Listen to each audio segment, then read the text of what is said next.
ከ100 ሚሊዮን ዓመታት በፊት ምድራችን ዛሬ ከምናውቃት ፍጹም የተለየች ነበረች። የሰው ልጅ በሌለበት በዚያ ዘመን ምድሪቱን የሚገዙ አስፈሪ ፍጥረታት ነበሩ። እነሱም ዳይኖሰሮች ይባላሉ። ከፎቅ የሚረዝም ግዙፍ አካል፣ አጥንትን በቅጽበት የሚሰባብር ጠንካራ መንጋጋና በሰዓት ደግሞ 90 ኪሎ ሜትር የሚሮጥ ፍጥነት ያላቸው ፍጥረታት። እነዚህ ፍጥረታት የፍርሃት ምንጮች ነበሩ። መላው ምድራችንን ያሸብሩ ነበር። ምድራችንን ለ170 ሚሊዮን ዓመታት ያክል በበላይነት አስተዳድሯል። በሌላ በኩል ደግሞ በበርካታ የዓለማችን ክፍሎች ዛሬም ድረስ እነዚህ ጅራታም የእንሽላሊት ተሳቢ እንስሳት ዝርያ እንደ ጣዖት እንደሚመለኩ በርካታ ማስረጃዎችን ማየት እንችላለን። ነገር ግን አንድ ቀን ሁሉንም ነገር የቀየረ አንድ አስገራሚ ተፈጥሯዊ ክስተት ተከሰተ። በኋላ ላይ በዚህ ቪዲዮ በምነግራችሁ ተፈጥሯዊ ክስተቶች ምክንያት አሻራቸውን ብቻ ትተው ሁሉም ዳይኖሰሮች ከዚህ ምድር ላይ ለአንዴና ለመጨረሻ ጊዜ ጠፉ። እነዚህ ግዙፍ ፍጥረታት ከምድረ ገጽ ፈጽሞ ያጠፋቸው ምን ነበር? እንዴትስ ነበር የጠፉት? በዚህ ቪዲዮ ዝርዝሩን አብረን እናያለን። ሁላችሁም ሰብስክራይብ አድርጋችሁ አብራችሁን ቆዩ።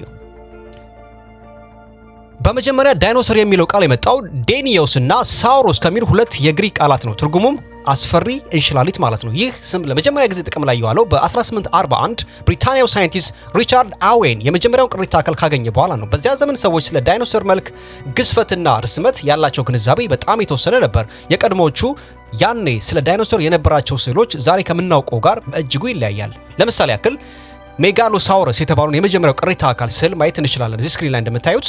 ባለፉት 10 ዓመታት ውስጥ ግን ተመራማሪዎች ባደረጉት ጥረት እንዲሁም ምርምር ምክንያት ምስሎቹ ይበልጥ ወደ እውነታ ተቀይረዋል። እስካሁን ድረስ ከ10,000 በላይ የዳይኖሰር ቅሪተ አካል የተገኙ ሲሆን ከ900 በላይ የተለያዩ ዝርያዎች ተለያይተዋል። የሚገርመው ግን ከ2003 እስከ 2022 እንደ አውሮፓውያን አቆጣጠር ባለው ጊዜ ውስጥ ብቻ በየዓመቱ በአማካኝ የ45 አዳዲስ የዳይኖሰር ዝርያዎች እየተገኙ ይገኛሉ። ለምሳሌ በቺሊ የተገኘውና በጅራቱ ላይ እንደ ስለት ያለ መሳሪያ በጣም አስፈሪ የሆነ ምልክት ያለው ስቴጎሮስ ኤለንጋሰስ የተባለው አንዱ በጣም አስገራሚ የዳይኖሰር ግኝት እንደሆነ በርካታ ምሁራን አቅርበውታል ማለት ነው።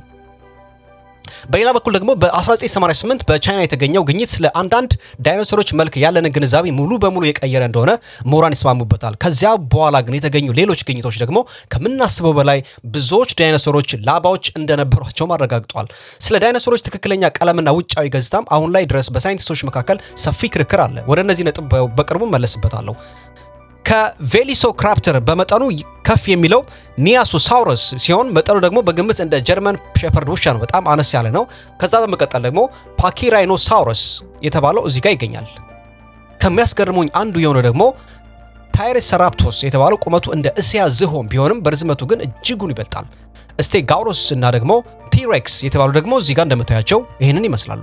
ከዚህ በኋላ ግን መጠናቸው ፍጹም አስገራሚ እየሆነ ይሄዳል። እነዚህ ዳይኖሰሮች ከትምህርት ቤት በላይ አውቶቡሶች በጣም ይገዝፋሉ፣ ከፎቆችም በላይ ይረዝማሉ። እስካሁን ድረስ ከታወቁት ግዙፍ ዳይኖሰሮች አንዱ አርጀንቲናውሮሳውረስ ሲሆን ክብደቱና ርዝመቱ ደግሞ ከንግድ አውሮፕላን ጋር ኦልሞስት እኩል ነው ማለት ይቻላል። ስለዚህ እነዚህ እንስሳት በምድር ላይ ሲራመዱ ምን ሊመስል እንደሚችል መገመት ትችላላችሁ ማለት ነው። በታሪኩ ወደኋላ እንመለስ። ሳይንቲስቶች የመጀመሪያው ዳይኖሰር ከ230 እስከ 240 ሚሊዮን ዓመታት በፊት እንደታየ ይገምታሉ። በዚያ ዘመን ምድር አሁን ካላት አህጉር ለምሳሌ ፓንጂያ በሚባል አንድ ግዙፍ አህጉር የተገነባች እንደነበረች ያምናሉ። የአየሩ ሁኔታ ደግሞ ደረቅና ዝናብ አልባ እንደነበረ፣ ይህ ዘመን ደግሞ ትራሲያክ እንደሚባል ምሁራን ይስማሙበታል።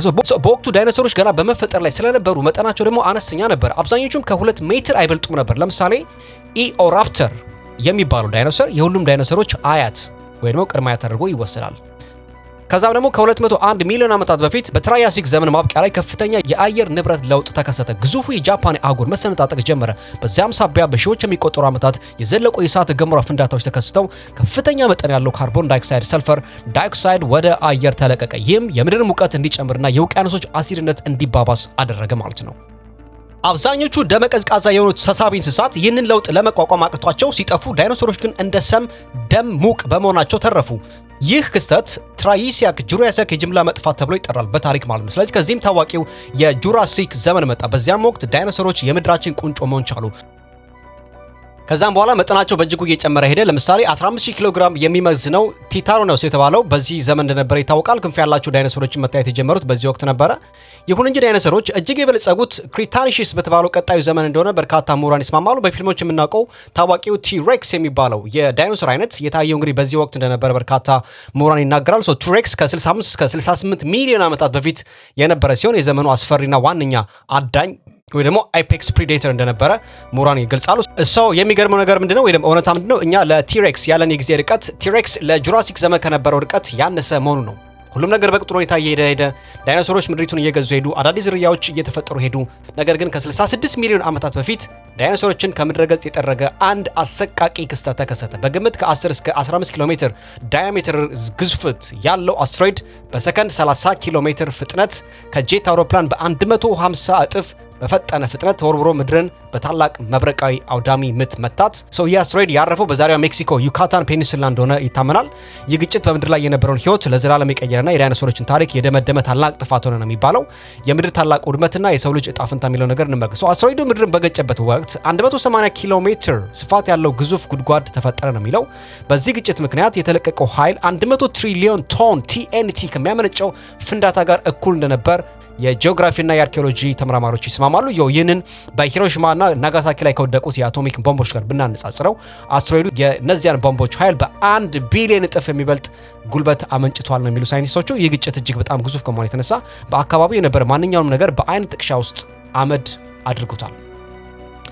ግጭቱ ከፍተኛ መጠን ያለው አፈር ወደ አየር እንዲበተን ታደረገ። መሬቱ በከፍተኛ ሁኔታ ጋለ። ሞቃታማው ትቢያ በሌሎች አካባቢዎች ላይ እንደ ዝናብ ዘነበ። ለሰዓታት ያክል የምድር ሙቀት በከፍተኛ ዲግሪ ጨመረ። ከግጭቱ ማዕከል በሺዎች የሚቆጠሩ ኪሎሜትሮች ክልል ውስጥ የነበሩ እንስሳት ሙሉ በሙሉ በዚያ ሙቀት ውስጥ በህይወት እንዳሉ በቁማቸው ተቀቀሉ ማለት ነው። ከዛም መሞት ችለዋል። በዚህ ምክንያት የመጀመሪያ ፍንዳታ የተረፉት አነስተኛ እንስሳት ብቻ እንደሆኑ ይታመናል። ምክንያቱም እነዚህ እንስሳት ከመሬት በታች መሸሸጊያ በማግኘት እንደሚችሉና በዚያ መሸሸግ እንደሚችሉ ወይም ደግሞ በውሃ ውስጥ በዋሻዎች አሊያም ደግሞ በትላልቅ ዛፎች ግንዶች ውስጥ ተሸሸጉ። ነገር ግን ይህ የመጀመሪያው ጥቃት ብቻ ነበረ። ይህንን ተከትለው የድንጋጤ ሞገዶች፣ ሾክ ዌቭ፣ የሙቀት ንዝረቶችና በሺዎች የሚቆጠሩ ኪሎሜትሮች የሚዘልቁ የሰደድ እሳቶች ተከሰቱ። በተጨማሪ ደግሞ እስከ 2 ኪሎ ሜትር የሚረዝም ማዕበል ያለው ግዙፍ ሱናሚ እንደተከሰተ ይገመታል። 2 ኪሎ ሜትር የሚረዝም የሱናሚ ማዕበል እንግዲህ አስቡት ምን ያክል ከፍተኛ እንደሆነ። የእሳተ ገሞራ ፍንዳታዎች በድጋሚ ተቀሰቀሱ። የአሲድ ዝናብ ዘነበ። ምድር መንቀጥቀጥ ጀመረች። ጉዳቶቹ የቆዩት ለአጭር ጊዜ ቢሆንም እንኳን እጅግ በጣም ገዳይና አስከፊ ጉዳት ጥለው እንዳለፉ መረዳት እንችላለን ማለት ነው። ምናልባትም አስትሮይዱ ያልመታው የምድር ሌላኛው ክፍል ላይ የነበሩ እንስሳት የተረፉ ሊመስለን ይችላል። ነገር ግን የረጅም ጊዜ መዘዙ ከምንም በላይ ገዳይ እንደነበር በርካታ ምሁራን ያስረዳሉ። በአየር ላይ የተበተነው ትቢያ ለቀጣዩ 1 ዓመት መላውን ፕላኔት በመሸፈን የፀሐይ ብርሃንን አገደ። ፕላኔቷ ኒውክሊየር ክረምት ወደሚባል ሁኔታ ውስጥ ገባች። ሙቀቱ በከፍተኛ ሁኔታ ቀነሰ። ለሚቀጥሉ 3 ዓመታት ምድር በበረዶ ቅዝቃዜ ውስጥ እንደቆየች ይገመታል። ይህም በርካታ እጽዋትና እንስሳት እንደገደለ ይታመናል። የፀሐይ ብርሃን ለ1 ዓመት በመታገዱ ምክንያት እጽዋት የፎቶሲንቴሲስ ደግሞ የምግብ ዝግጅት ሂደት ማከናወን እንዳልቻሉና በዚህ ምክንያት ደግሞ እጽዋቱ እንደደረቁ፣ እጽዋቱ ሲሞቱ ደግሞ እጽዋት በል እንስሳት የሚበሉት አጥተው እንዳለቁ፣ እነርሱን ተከትለው ደግሞ ስጋ በል እንስሳትም የሚበሉት አጡና እንደተጠራረጉ፣ ይህም ደግሞ የተሳሰረ የጥፋት ሰንሰለት በአጠቃላይ እንደፈጠረ ያስረዳናል። የሳይንስ ምርምር ውጤት ማለት ነው። ከነዚህ መዘዞች የተረፉት ጥቂቶች ሁሉን በል የሆኑ እንስሳት ብቻ እንደነበሩ ሳይንስ ያስረዳናል። እንደ አጥቢ እንስሳት፣ እንሽላሊቶች፣ ኤሌዎችና አንዳንድ ወፎች። እነዚህ እንስሳት የሞቱ ዳይኖሰሮችን፣ ፈንገሶችንና የበሰበሱ እጽዋትን እየበሉ ለረጅም ጊዜ መቆየት ችለዋል። በተጨማሪ ደግሞ አስትሮይዱ የካርቦኔት ድንጋዮችን በመሰባበሩና ካርቦንና ሰልፈር ዳይኦክሳይድ ወደ አየር እንዲለቀቁ አድርጓል። ይህም ደግሞ ለሺህ ዓመታት የፀሐይ ብርሃን በበቂ ሁኔታ ወደ ምድር እንዳይደርስ አድርጓል። የአሲድ ዝናቡም ለሺህ ዓመታት እንደቀጠለ ነው የሚነገረው። ያ የኒውክሌር ክረምት ሲያበቃና ትቢያው ሲረገጥ የፀሐይ ብርሃን በድጋሚ ምድርን አገኛት። ነገር ግን ሌላ ችግር ተፈጠረ ነው የሚለው። ከፍተኛ መጠን ያለው ካርቦን ዳይኦክሳይድ በአየር ውስጥ ተከማችቶ ስለነበር ጽኑ የሆነ የምድር ሙቀት መጨመር ወይ ደግሞ ግሎባል ዋርሚንግ ተከሰተ። ተመልከቱ እንግዲህ ወዳጆቼ፣ አንድ አስትሮይድ ለሺህ ዓመታት የምድርን ታሪክ እንደቀየረ ከጥቂት እንስሳት በስተቀር ከ25 ኪሎ ግራም በላይ የሚመዝን ማንኛውም ባለ 4 እግር ፍጡር ከዚህ ጥፋት መትረፍ እንዳልቻለ፣ ሁሉም የየረታ ወይ ደግሞ ቴሬስቴሪያል ዳይኖሰሮች እንደጠፉ የታሪክ ምስክሮች ናቸው። ከነርሱ ጋርም በምድር ላይ ከነበሩት የእጽዋትና የእንስሳት ዝርያዎች 75 በመቶ ለዘለዓለም ተወግዷል። በዚህም የክሬታሺየስ ዘመን አቁቶ ለፓሊዮሎጂክ የተባለው አዲስ ዘመን ተጀመረ ነው የሚለን። ነገር ግን ሁሉንም ነገር አላበቃም ነበር። ይህ ጥፋት ለተረፉ ዝርያዎች እንደ መልካም አጋጣሚ ነበር። ምክንያቱም የምድር ገዢዎች የነበሩት ዳይኖሰሮች በመጥፋታቸው ምክንያት ሌሎች እንስሳት ወጥተው እንዲነግሱ እድል ፈጥሮላቸዋል። የሰው ልጅ ለዚህ አስትሮይድ ምስጋና ሊያቀርብ ይገባል ተብሎ ይታሰባል። ምክንያቱም የዳይኖሰሮች መጥፋት ለአጥቢ እንስሳት ዝግመተ ለውጥ ትልቅ በር ከፍቷል ነው የሚባለው።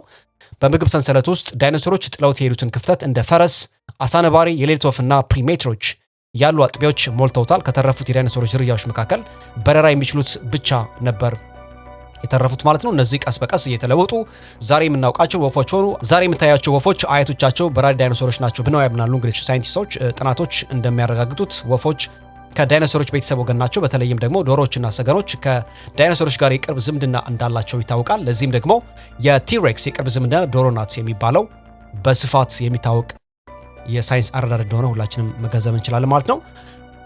ከዚህ በተጨማሪ አስትሮይዱ ከ66 ሚሊዮን ዓመታት በፊት መውደቁንና የወደቀበትን ቦታ እንዲታወቅ ለሚለው ጥያቄ ለዚህ ማስረጃው ኦሪዲየም የተባለ ብርቅዬ ማዕድን አለ። ሳይንቲስቶች በምድር ላይ በተወሰኑ ቦታዎች ከፍተኛ የኦሪዲየም ክምችት አግኝተዋል። ነገር ግን ኦሪዲየም በምድር ውስጥ በጣም ጥቂት ሲሆን በአስትሮይድ ውስጥ ደግሞ በብዛት ይገኛል ተብሎ ነው የሚታመነው። የካርቦን ምርመራ እንደሚያሳየው ይህም የኦሪዲየም ንብርብር እድሜው 66 ሚሊዮን ዓመታት ያክል ነው። ይህም ሊሆን የሚችለው የአስትሮይዱ ምድርን ሲመታ ማዕድኑ በዓለም ዙሪያ ሲበተን ብቻ ነው። አስትሮይዱ የፈጠረው ጉድጓድ በሜክሲኮ የዩካታን ፔኒንሱላ ውስጥ ተደብቆ ይገኛል። ግማሹ በባህር ውስጥ፣ ግማሹ ደግሞ በየብስ ላይ እንደተደበቀ ምሁራን ይስማማሉ። በሜክሲኮ የሚገኙት ውብ የሆኑት የሴሪቴስ የተባሉት የውሃ ጉድጓዶች የአስትሮይዱ ግጭት ውጤቶች ናቸው ተብሎ ነው የሚታሰበው። እነዚህ ጉድጓዶች በአስትሮይዱ ጉድጓድ ዙሪያ እንደ ቀለበት ተደርድረው ይገኛሉ። ዛሬም ድረስ ታዋቂ የቱሪስት መስህቦች ናቸው። አሁን ደግሞ እንደዚህ ያለ አስትሮይድ ቢመጣስ የሚል ስጋት አለ ወይ ደግሞ የሰው ልጅ ሊጠፋ ይችላል ወይ? ይህም ደግሞ በእርግጥ ስጋት ነው። በበርካታ ሳይንቲስቶች ዘንድ እንደ ትልቅ ስጋት የሚቆጠር ነው። ናሳና ሌሎች የጠፈር ተቋማት ወደ ምድር ሊቃረቡ የሚችሉ አስትሮይዶችን በየጊዜው ይከታተላሉ። እስከ 2022 ድረስ 28000 የሚሆኑ አስትሮይዶች ተለይተዋል። ነገር ግን ዛሬ ልንፈራ አይገባም ነው የሚባለው። ምክንያቱም ሳይንሳዊ ስሌታችን እጅግ የላቀ በመሆኑ ምክንያት መንገዳቸውን መተንበይ እንችላለን። በ2021 ናሳ ያስወነጨፈው ዳርት የተባለው ተልእኮ የአስትሮይድን አቅጣጫ በመጋጨት መለወጥ እንደሚቻል በተሳካ ሁኔታ አረጋግጧል ይለናል። ሆኖም ግን ትልቁ አደጋ አስትሮይድ ሳይሆን እኛ የሰው ልጆች ነን ብለን መስማማት እንችላለን። ምክንያቱም ዳይኖሰሮችን የገደለው 5ኛው የጅምላ መጥፋት ሲሆን አሁን ደግሞ 6ኛው የጅምላ መጥፋት በሰዎች ምክንያት መጀመሩ ሳይንቲስቶች ያምናሉ። ባለፉት 200 ዓመታት ውስጥ የብዝሃ ሕይወት መጥፋት ታይቶ በማይታወቅ ፍጥነት እየጨመረ ይገኛል። በደን መጨፍጨፍ እንዲሁም ደግሞ በብክለት ምክንያት የእንስሳት ዝርያዎች ከመደበኛው ፍጥነት በ1000 እጥፍ በበለጠ ፍጥነት እየጠፉ ይገኛሉ። የተባበሩት መንግስታት ድርጅት ይህንን ጥፋት ለማቆም የተለያዩ እቅዶችን አውጥተዋል። ዓላማውም እስከ 2030 ድረስ 30% የሚሆነውን የመሬትና የባህር ክፍል ጥበቃ እንዲደረግላቸው ማድረግ ነው።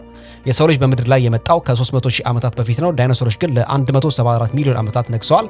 እኛ ግን ገና ለ300,000 ዓመታት ብቻ ነው ያለነው። ምን ይመስላችኋል? የሰው ልጅ እንደ ዳይኖሰሮች ረጅም ዘመን መቆየት ይችላሉ ወይስ ደግሞ 1 ሚሊዮን ዓመታት ሳይሞላው ይጠፋል? አስተያየታችሁን ከስር አስፍሩልኝ።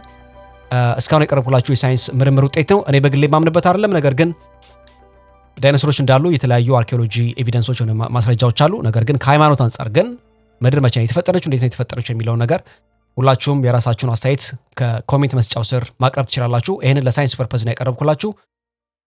ፒስ አውት። መልካም ጊዜ